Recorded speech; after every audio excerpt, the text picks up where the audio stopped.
T98 U97. Volevamo dire qualcosa, sono qui con il professor Giovanni Tesio, dell'impegno del Centro Studi Piemontesi, Cadre Studi Piemontesi,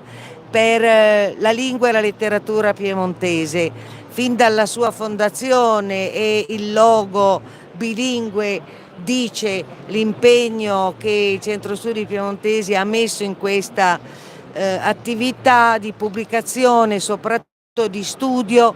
per la letteratura e anche per la lingua piemontese. Per la letteratura la presenza più recente, che è l'antologia dei poeti piemontesi, parlerà Giovanni Tesio. Io volevo invece segnalare, tra i tantissimi titoli che potremmo prendere, vorrei segnalare la quarta edizione del dizionario piemontese italiano di Gianfranco Gribaudo, che abbiamo pubblicato a dicembre del 2025, con un soprattitolo che secondo noi sottolineava bene lo spirito di questa edizione, la fiamma che la fiamma che non si spegne, perché nell'idea di Gianfranco Gribaudo, ultima in ordine di tempo, anzi adesso stiamo parlando della quinta edizione, perché per fortuna l'edizione, anche se in pochissimo tempo, è andata bene, vuole lasciare con questo lavoro, grosso lavoro, credo siano circa 1000 pagine, vuole lasciare una testimonianza per le generazioni future di come si parlava delle nostre parole. Le parole sono sempre sintomo di cultura e quindi un vocabolario che dovrebbe stare in ogni casa piemontese. Noi avevamo già pubblicato il repertorio etimologico piemontese nel 2015 e anche quello è andato esaurito, pur essendo un lavoro molto impegnativo e molto scientificamente particolare, però evidentemente c'è un grande interesse in questo settore, ma le parole, la lingua resta viva perché ci sono i poeti che la arricchiscono tutti i giorni. Il lavoro per la poesia del Centro Studi è stato negli anni sempre molto fecondo, diciamo, accudito, perché abbiamo la collana di letteratura piemontese moderna diretta da Giovanni Tesio, prima era diretta da Gianrenzo Clivio, e poi abbiamo anche i testi antichi. Per i testi antichi ricordo l'opera Iucunda, la ristampa di 2 anni fa dell'opera Iucunda di Giovan Giorgio Aglione, lavoro scientifico di grosso impegno di Lorenzo Ferrarotti. E invece adesso parliamo dei giorni nostri, parliamo della possibilità futura, tant'è vero che l'antologia, adesso darò il microfono a Giovanni Tesio, per fortuna oltre ai poeti antichi del Novecento ha tante voci nuove, quelle che scrivono oggi, e speriamo che siano di stimolo per chi scriverà domani, per continuare ad arricchire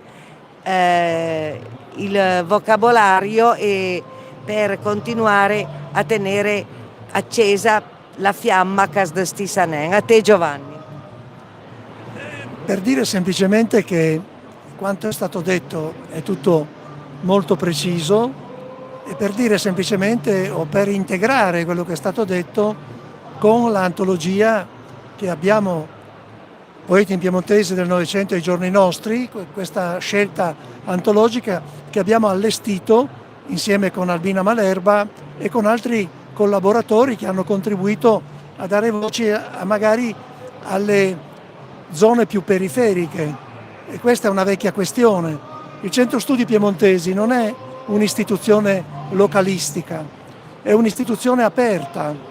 Quella fiamma che non si spegne è una fiamma che cerca della modernità e non soltanto di quanto è trascorso ed è passato. E questo è un segnale profondo che io vorrei sottolineare, perché l'aiuto che i poeti apparentemente più marginali delle periferie regionali più remote o più lontane sono poeti che arricchiscono la ricchezza, diciamo, del patrimonio sia linguistico sia poetico della nostra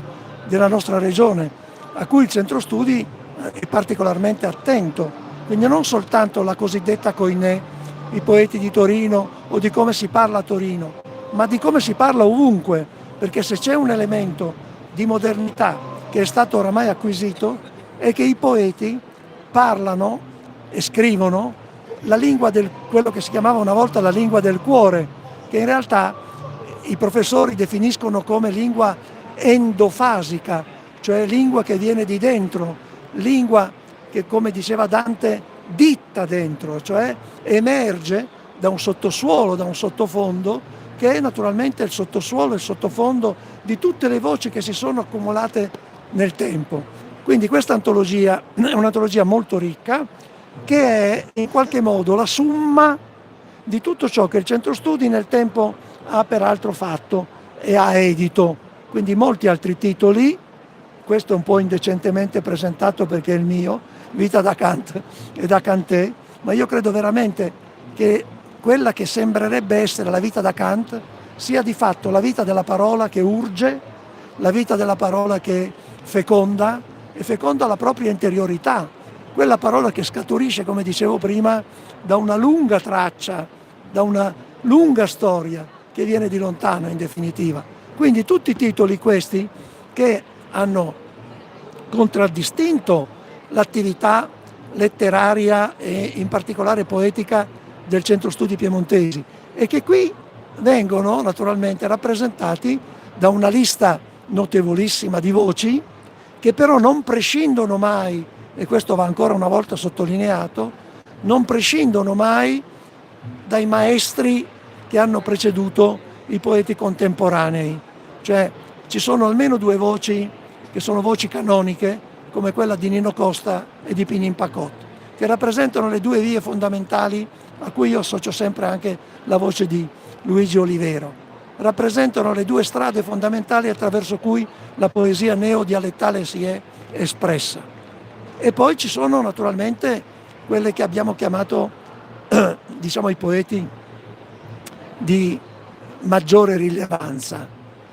E questi poeti di maggiore rilevanza facevano già parte, anche questi, di un'altra antologia che avevamo allestito sia Albina Malerba sia io, poeti in piemontese del Novecento. Quindi questa è l'antologia che in qualche modo ha l'ambizione, non la presunzione, ha l'ambizione di costituire diciamo la traccia più diffusa e ad un tempo anche qualitativamente più alta della poesia in piemontese. Potrei fare tanti nomi, ma mi parrebbe di fare qualcosa di ingiusto nei confronti di chi eventualmente dimenticherei. Ma soltanto ora, lo dico perché siamo in questo contesto di Salone del Libro, ho lasciato un poeta monregalese o comunque del monregalese che è Duberti, il quale ha pubblicato in italiano, perché i poeti oramai possono evidentemente scrivere sia in italiano sia in piemontese, un libro bellissimo che ha pubblicato da Carabba, ma nello stesso tempo ha pubblicato degli haiku tradotti in varie lingue in piemontese. Quindi si può essere poeti in piemontese come si può essere poeti in italiano. In genere però vorrei chiudere questo piccolo intervento dicendo che le poesie in piemontese sono quasi sempre, non voglio dire sempre, per me esagerare, sono quasi sempre